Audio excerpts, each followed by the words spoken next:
बस हार मत मानो। यह कहानी नितिन कुमार नाम के एक युवा लड़के की है। वह एक छोटे से शहर में पला बड़ा है, जहाँ कुछ ही अवसर थे और उसका परिवार अपनी ज़रूरतों को पूरा करने के लिए संघर्ष कर रहा था। उनकी अनगिनत कठिनाइयों के बावजूद नितिन ने कभी भी आशावादी सोच नहीं खोई और उसने एक दिन कुछ बड़ा हासिल करने का सपना देखा। जैसे जैसे वह बड़ा होता गया, नितिन ने अपने दोस्तों और सहपाठियों को अपने सपनों को छोड़ते देखा, हार मानते देखा। वे उन नौकरियों से समझौता कर लेते थे जो बिलों का भुगतान तो करते थे, लेकिन उनके सपने पूरा नहीं करते थे। और इतना ही नहीं, उन्होंने खुद पर विश्वास करना तक बंद कर दिया था। नितिन ने अपने दोस्तों की तरह हार मानने से इनकार कर दिया। बेहतर बनने के लिए कड़ी मेहनत की। हाई स्कूल की पढ़ाई पूरी करने के बाद नितिन की नज़र कॉलेज पर पड़ी। वह जानता था कि उसका परिवार ट्यूशन के पैसे अफोर्ड नहीं कर सकता, लेकिन उसने इस रोड़े के आगे भी रोकने से इनकार कर दिया। उसने एक छात्रवृत्ति के बाद दूसरी छात्रवृत्ति के लिए आवेदन किया, अनगिनत निबंध लिखे और एसआईटी के अध्ययन में महीनों बिताए। आखिरकार उसकी कड़ी मेहनत रंग लाई और उसे अपने सपनों के कॉलेज में एक दाखिला मिला। नितिन के लिए कॉलेज आसान नहीं था। कोर्स की पढ़ाई चुनौतीपूर्ण थी और उसे अक्सर ऐसा लगता था कि जो उसे पढ़ाया जाता है वो उसके सर के ऊपर जाता है।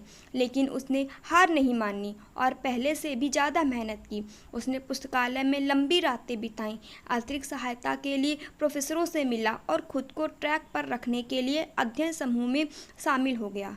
नितिन की कड़ी मेहनत एक बार फिर रंग लाई और उसने सम्मान के साथ स्नातक किया। उसके साथ में एक डिग्री भी थी और एक बायोडाटा था, जिसने उसे नियोक्ताओं को नोटिस करने के लिए मजबूर किया। लेकिन उसे अभी भी लगा कि उसके पास अभी और हासिल करने के लिए काफ़ी कुछ बाकी है।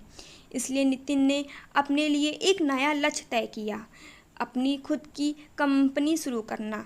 वह जानता था कि बिजनेस एक जोखिम भरा प्रयास है, लेकिन वह अपने मालिक होने और कुछ सार्थक बनाने की संभावना को लेकर उत्साहित था।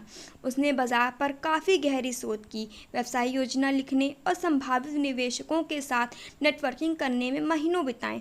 अंत में अपने 25वें वर्ष के अंत तक नितिन ने अपना व्यवसाय शुरू किया।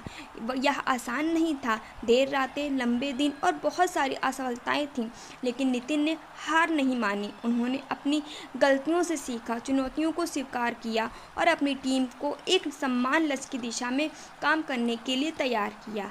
यह रातों रात मिली सफलता नहीं, लेकिन नितिन की कड़ी मेहनत एक बार फिर रंग लाई। उसका व्यवसाय फला फूला और वो अपने उद्योग में एक सम्मानित लीडर बन गया। उसने कई लोगों को नौकरियां दी, अपने समुदाय की मदद की और जो यह कर रहा था उससे संतुष्टि मिली। अपनी यात्रा पर पीछे मुड़कर देखा तो नितिन ने महसूस किया कि उसकी सफलता की कुंजी उसका हार मानने से इनकार करना था। वह कम में समझौता कर रख सकता था, लेकिन वह जानता था कि महानता संभव है और वह इसके लिए हर दिन लड़ता था। उसने अपने लक्ष्य को प्राप्त करने के लिए अथक परिश्रम किया। ऐसा करके उसने साबित कर दिया कि पर्याप्त प्रयास और दृढ़ संकल्प के साथ कोई भी कुछ महान हासिल कर सकता है।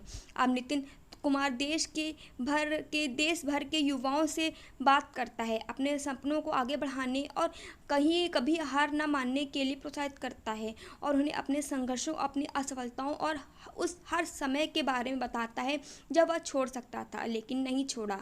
वह उन्हें याद दिलाता है कि महानता संभव है, लेकिन इसके लिए कड़ी मेहनत, समर्पण और हार में मानने की आवश्यकता होती है। और उन शब्दों के साथ वह एक नई पीढ़ी का बाहर जाने और कुछ महान हासिल करने के लिए प्रेरित करता है।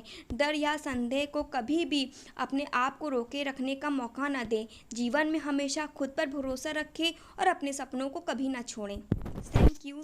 अगर मेरी वीडियो आपको अच्छी लगी हो, मेरी स्टोरी आपको अच्छी लगी हो तो मेरे चैनल को सब्सक्राइब करिए, वीडियो को लाइक करिए और अपने फ्रेंड्स को शेयर करिए। मिलते हैं अपनी नेक्स्ट स्टोरी के साथ। धन्यवाद।